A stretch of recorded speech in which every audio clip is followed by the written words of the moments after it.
ఆనాటి ఉద్యమ రథసారథి కేసీఆర్ గారి నేపథ్యంలో తెలంగాణ ఉద్యమ రథం ఎక్కడో దారి తప్పింది.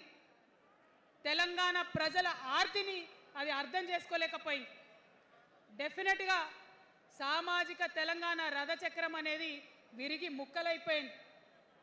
ఒక కొత్త రాష్ట్రం వచ్చిన తర్వాత ఏ తరహా అయితే పని జరగాలో, ఏ తరహా అయితే పనులు ప్రారంభించుకోవాలో అవి జరగలేదని చెప్పడానికి ఒకంత బాధపడతా ఉన్నాను.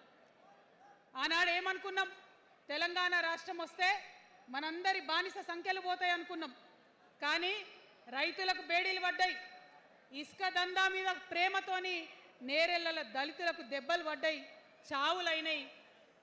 ఒకరిద్దరు కలిసి మాట్లాడుకోవాలంటే ఎవరు ఫోన్ ఎక్కడ మానిటర్ చేస్తుండ్రో అని భయం, వ్యక్తిగత స్వేచ్ఛ లేదు. దారుణమైనటువంటి నిఘా నీడలో తెలంగాణ అంతా కూడా బతికింది. ఇది వాస్తవం. మనం అనుకున్న కలల తెలంగాణ రాలేదన్నది ముమ్మాటికి వాస్తవం.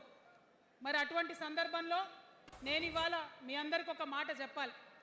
ఆనాడు పరిపాలించిన కుటుంబంలో నేను కూడా ఒక భాగం.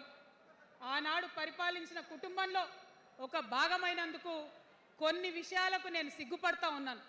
తెలంగాణ ప్రజల్ని క్షమించమని కూడా కోరుతా ఉన్నాను.